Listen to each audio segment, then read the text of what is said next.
Olá meus amigos, nessa videoaula, complementando um pouquinho outro vídeo aí, falando sobre o comportamento do consumidor, nós vamos explorar como que a gente tem algumas perspectivas da psicologia para justamente esclarecer a própria psicologia do consumidor, ou seja, como que ele, de certo modo, é influenciado por algumas necessidades propriamente da sua natureza humana, ou até mesmo alguns aspectos da sua personalidade, alguns aspectos da sua constituição, da sua identidade, que venham interferir, que venham a induzir uma pessoa a consumir escolher por determinados tipos de produtos. Então, nós estamos falando especificamente dos fatores psicológicos. Embora os profissionais de marketing não tenham que ser psicólogos, eles precisam acreditar e perceber que apelar para o subconsciente do consumidor pode ser uma estratégia para influenciar esse consumidor a assumir um comportamento consciente. Ou seja, eu sei que no momento que eu vou lançar uma oferta, eu posso oferecer um produto que simplesmente atenda uma necessidade básica.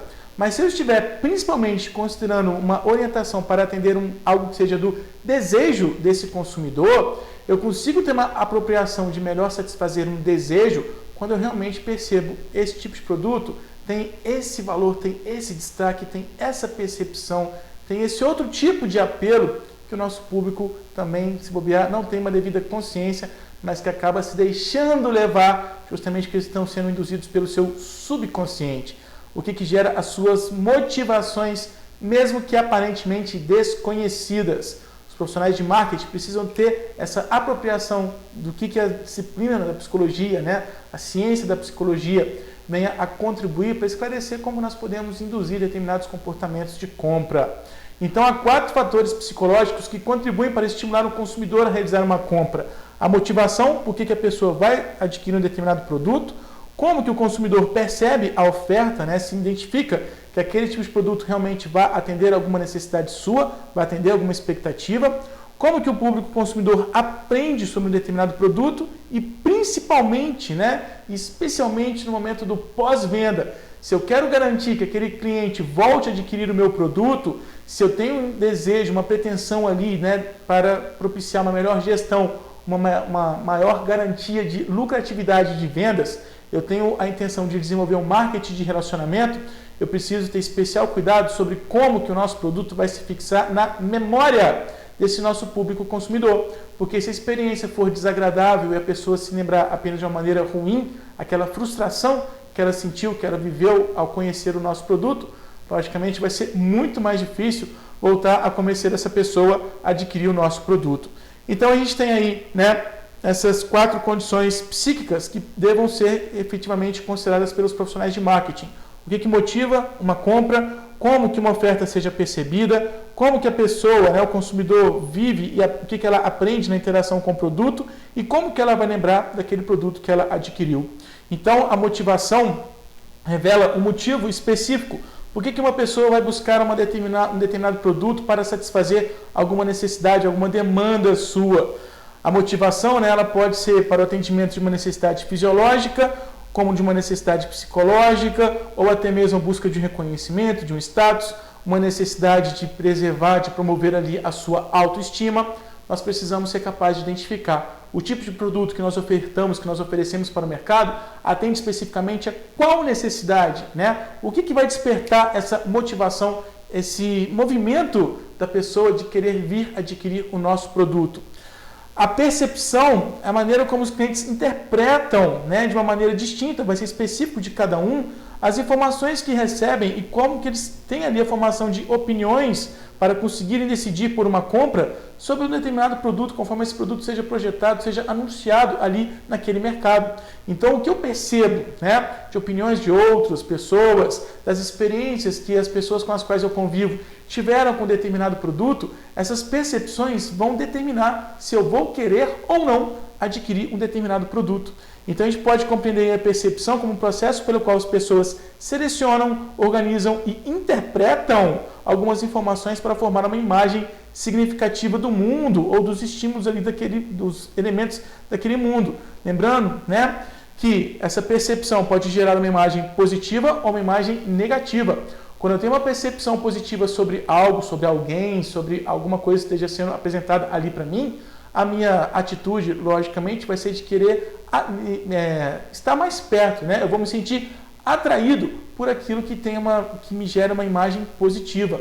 Aquilo que, de certo modo, me gera uma imagem negativa, a gente tem o natural instinto de rejeitarmos.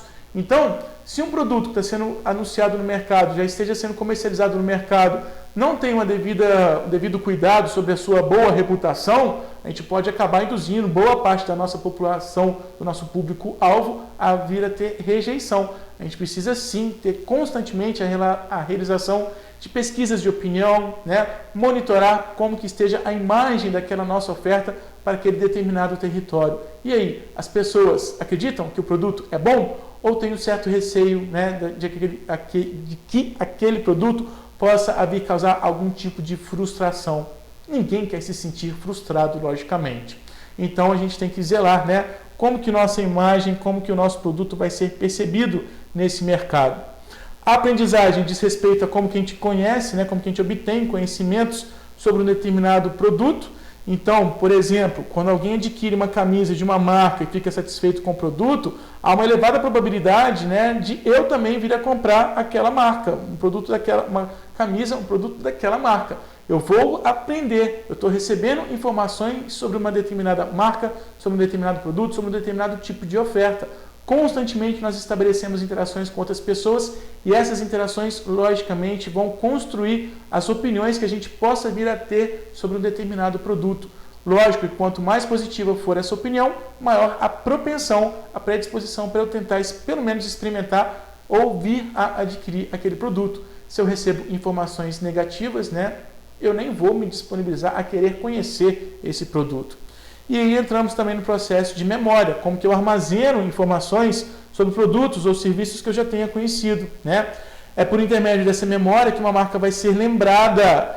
Então eu tenho aí o uso de linguagem verbal, de sons, de imagens, outros artifícios, até mesmo como cheiros, né? Sensações que eu possa criar no meu consumidor para criar estratégias que estimulem esse cliente a recordar de um produto, né? Ou queira desejar esse produto.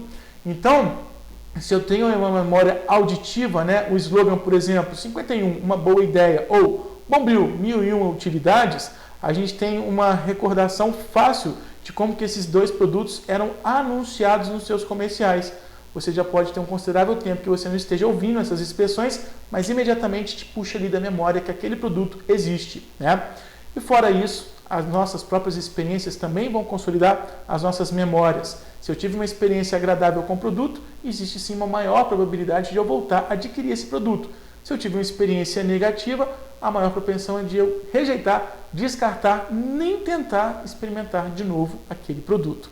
Então, detalhando um pouco mais, a gente vê a motivação, né, seguindo aí, podendo ser compreendida com base em algumas teorias de alguns psicólogos. Então, aqui eu trago para vocês, né, a teoria da psicanálise de Freud, a teoria da hierarquia das necessidades de Maslow, a teoria dos 2 fatores de Friedrich Herzberg. São teorias que vão revelar como que uma pessoa possa se motivar a desenvolver um determinado movimento ou até mesmo a se lançar para experimentar um determinado tipo de produto.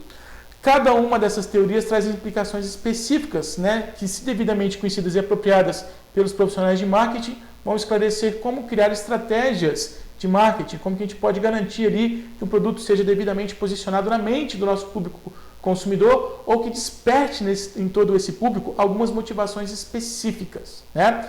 E isso requer análise dos consumidores e dos potenciais consumidores. Então eu vejo aqui, quando eu falo de motivação, nós podemos orientar para o direcionamento, né? Escolher um objeto em detrimento de outro. Se eu vou escolher um determinado produto que eu venho adquirir, eu vou estar motivado, né, a dar um direcionamento. Não, eu tenho essas duas alternativas, mas eu estou mais motivado para esse, estou maior direcionado, eu tenho uma motivação direcionada. E pode também ser considerado aí o fator da intensidade, né, sobre a motivação de um consumidor. É a frequência com que um consumidor busca por um certo objeto, por um certo produto, né? Então, se eu tenho uma motivação muito intensa que está despertando forte em mim aquele desejo por aquele produto específico, não adianta eu tentar direcionar para outro, é somente aquele que eu quero. E então, entrando propriamente nessas 3 teorias, né? A gente tem aí as proposições da teoria da psicanálise, conforme proposta por Sigmund Freud. A gente tem nessa teoria a identificação das forças psicológicas que compõem o nosso comportamento, né? De modo que esses comportamentos são inconscientes.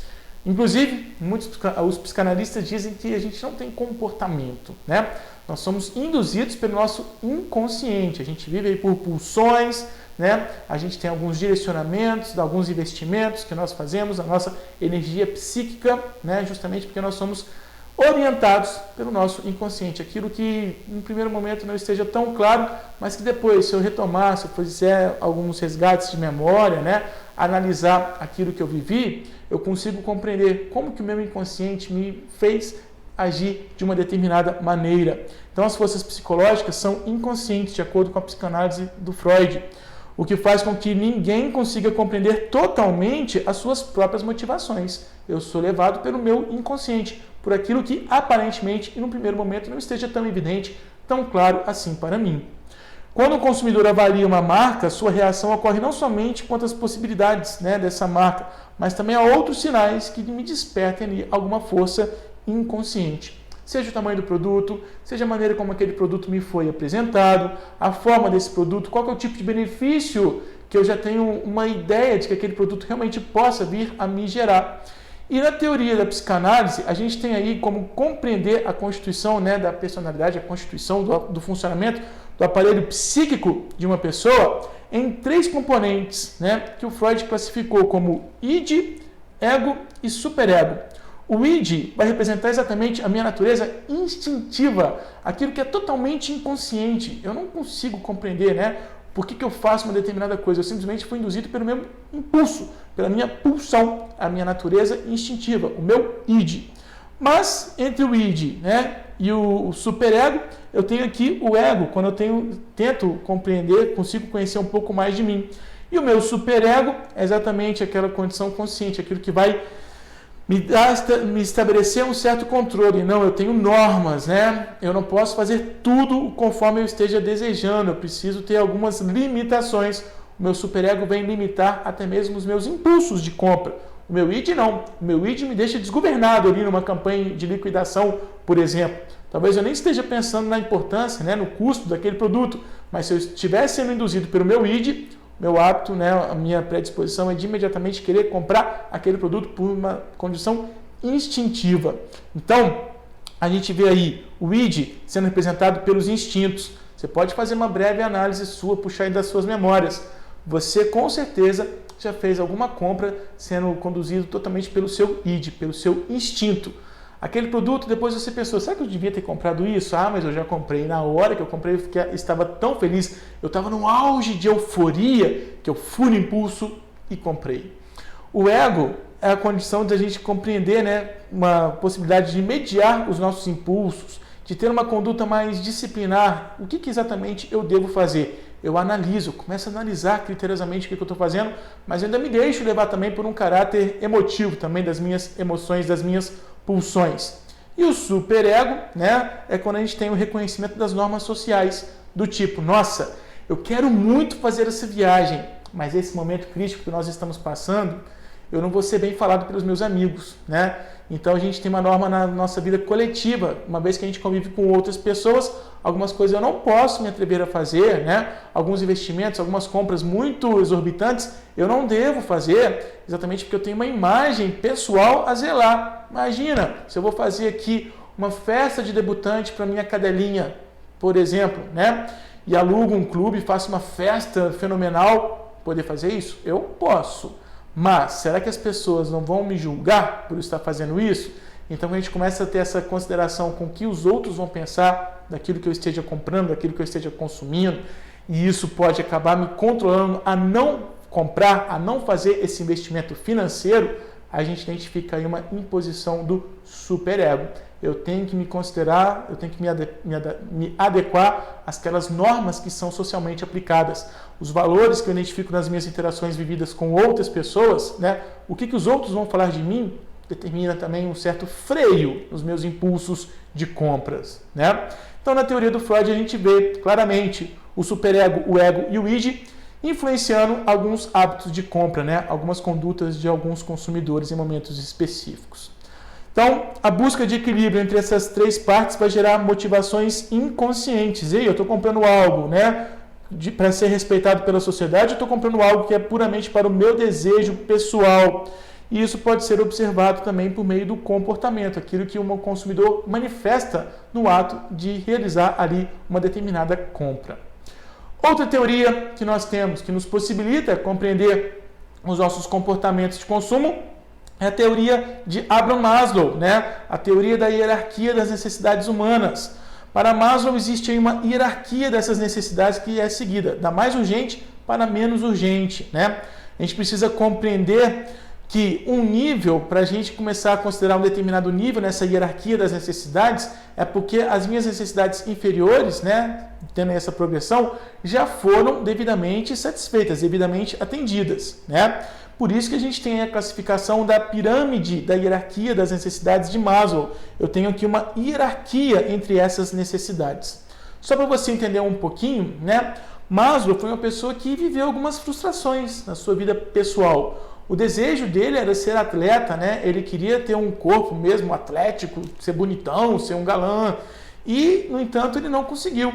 Justamente porque ele teve que viver com algumas frustrações, ele se dedicou a estudar as frustrações humanas. E ele conseguiu perceber que todos nós, de certo modo, temos algumas privações que são comuns a todos. A teoria do Maslow é uma teoria generalista, ou seja, se aplica a todos os indivíduos. E para ele, né, todos nós temos 5 necessidades, que é exatamente as necessidades que compõem a hierarquia que ele vem a definir, e a gente tem aí uma ordem, né, de relevância, de imediatismo para atender essas necessidades. A gente começa da necessidade mais básica, que são as necessidades fisiológicas. Necessidades fisiológicas é tudo aquilo que vai atender às condições do meu organismo físico, né? Então, por exemplo, se eu estou num determinado território, né, fazendo turismo, numa cidade onde eu não conheço nada, nem ninguém, e de repente eu dá aquele calafrio, porque eu preciso muito usar o banheiro, né? E de repente eu vejo um determinado estabelecimento que cobra, sei lá, R$20 para usar um banheiro, eu não vou nem medir esforços, né? Eu estou tão desesperado para me ver livre daquilo que eu pago os R$20 para poder usar aquele banheiro. Então são as necessidades mais imediatas, necessidades fisiológicas. Depois que a gente tem as necessidades fisiológicas devidamente satisfeitas, devidamente atendidas, a gente começa então a considerar as necessidades superiores. Se o meu organismo está funcionando perfeitamente, não estou com fome, não estou com sono, estou descansado, estou alimentado, não estou com sede, a gente começa então a considerar a segunda necessidade na hierarquia de Maslow, que são as necessidades de segurança. Eu preciso sentir que eu estou protegido, eu preciso sentir que eu não vou ser difamado, né? A minha moral está aqui libada, então eu tenho necessidade de segurança. Necessidades fisiológicas, necessidades de segurança são as necessidades mais básicas. Depois que essas duas já estão devidamente satisfeitas, a gente começa então a considerar as necessidades superiores, que é justamente aquilo que eu observo na minha natureza humana, nas interações que eu estabeleço com outras pessoas. A gente começa então a considerar a necessidade de sermos acolhidos, bem aceitos e respeitados pelos outros. São as necessidades sociais.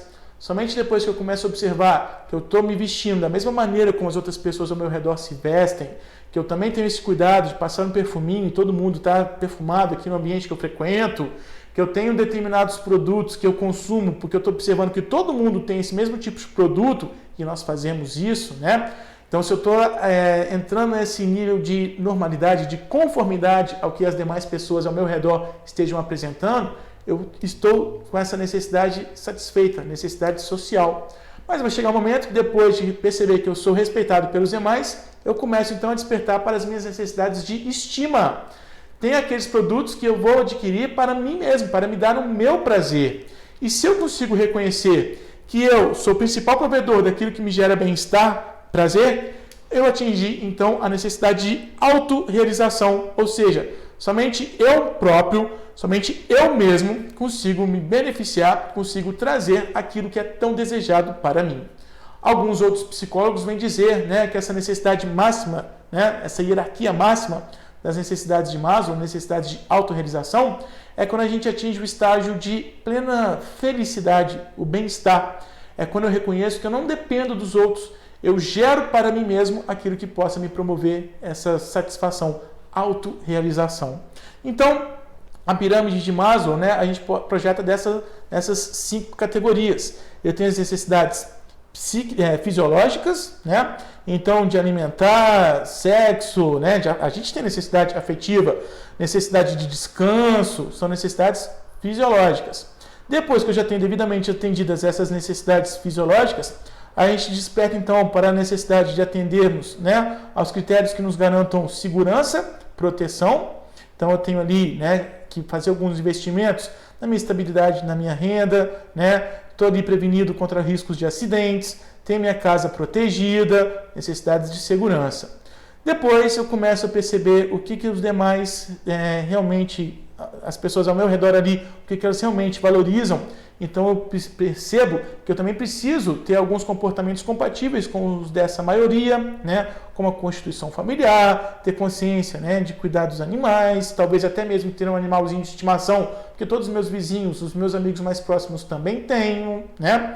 Para depois despertarmos para a necessidade de autoestima, aquilo que vai ser representativo do meu jeito de ser, para finalmente, né, termos condições de realizar algum investimento para o benefício próprio, como investir na minha carreira, na minha fama, investir na minha formação educacional, em eu ter um curso superior, é um investimento que eu faço para mim mesmo. Eu é que gero esse próprio bem-estar.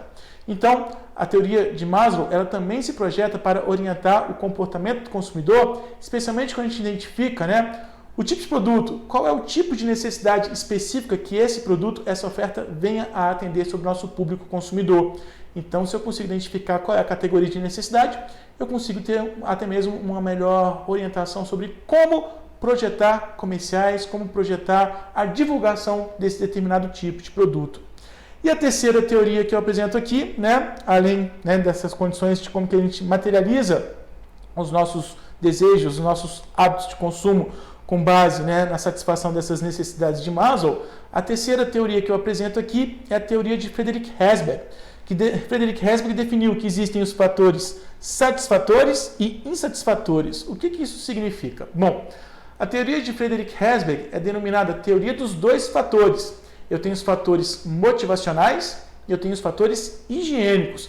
Basicamente o seguinte, os fatores motivacionais são as condições, né, que representam a minha própria expectativa, minha expectativa individual, aquelas condições que têm origem intrínseca, aquilo que eu desejo para mim mesmo. São as condições que vão representar a satisfação dos meus fatores motivacionais. Se eu tenho essas expectativas atendidas, eu vou ficar satisfeito. Os fatores higiênicos, né, é aquilo que vem do meio, é aquilo que vem de fora. A dica que eu te dou é a seguinte: sempre que você entra num lugar pela primeira vez, ao observar as condições daquele local, ver o que está de fora, que é percebido por você, a primeira coisa que você observa ao entrar num território, num local pela primeira vez, é a higiene daquele lugar. Então, os fatores higiênicos são exatamente essas condições. O que o meio está me apresentando, né? Eu preciso receber algumas condições mínimas, alguns estímulos que sejam mínimos desse meio. Se eu recebo isso, pelo menos eu não fico insatisfeito. Pode não ser o suficiente para me gerar uma satisfação, como o caso, né, de adquirir algo que atenda às minhas expectativas individuais, mas pelo menos se eu estou recebendo isso, eu tenho essa condição mínima de receber esse estímulo desse meio, pelo menos eu não fico insatisfeito. Então, na teoria do Frederick Herzberg, a gente vê, né, os fatores que causam satisfação, são os fatores motivacionais intrínsecos, e os fatores que, se não existirem, causam insatisfação, são os fatores higiênicos, né? Então, a ausência de insatisfatores não é o bastante para que uma compra seja motivada. Ou seja, se eu estou oferecendo algo que vai atender unicamente a uma necessidade de um fator higiênico, né, aquilo que é extrínseco, aquilo que vem do meio, eu posso já ter uma condição de reconhecer que aquele produto, ao ser adquirido, não vai gerar tanto encantamento no nosso público consumidor, porque é uma condição mínima. Mas, se eu estou oferecendo um produto que tem algum prestígio, que tem algum status, que atende de fato, né, a uma expectativa individual daquela pessoa, aí sim eu já tenho uma maior predisposição a causar um encantamento, né? Porque eu estou atendendo a uma necessidade intrínseca daquela pessoa. Então, o entendimento da teoria de Herzberg sobre o comportamento do consumidor vem dizer que Se um consumidor compra um celular e este não tem garantia, a gente tem um fator insatisfator. Poxa, é um mínimo, né? Eu comprei o produto, o mínimo, o fator higiênico que precisa ter nesse produto é que ele tenha garantia. Se não existir isso, aquilo que seja essencial, eu vou gerar uma insatisfação no meu consumidor. Mas o simples fato do fabricante oferecer garantia não vai ser suficiente, né, para gerar satisfação. É o mínimo, é um fator higiênico. Agora, se a gente tem condições de oferecer algo a mais, né, algo que vai superar a expectativa de um consumidor, aí sim a gente já pode ter uma indicação, né, uma previsibilidade de que essa pessoa vai sair extremamente encantada, realmente satisfeita com aquele produto que ela veio adquirir. Então, no entendimento do Herzberg, os vendedores têm que evitar os fatores insatisfatores, né, identificando o que possa de fato gerar satisfação no nosso público consumidor. E no entendimento dessa teoria, a gente só vai conseguir despertar essa satisfação se a gente oferece algo que vai além do que seja essencial de um produto. Algo que realmente, né, desperte ali um encantamento, porque alguma expectativa do consumidor foi superada. Espero, portanto, que com toda essa projeção, né, desse conteúdo trabalhado aqui nessa videoaula, você tenha conseguido identificar como que uma dessas teorias, né, complementa, orienta como que os gestores podem de fato entender as influências, os fatores psicológicos que afetam, interferem aí no comportamento do consumidor. Fica aqui o questionamento, né? Qual teoria você identifica que mais te influencia? A psicanálise de Freud, as necessidades conforme delimitadas por Maslow, ou você constantemente analisa os dois fatores conforme propostos aí por Herzberg? Muito obrigado pela atenção, muito obrigado por assistir aqui esse meu vídeo.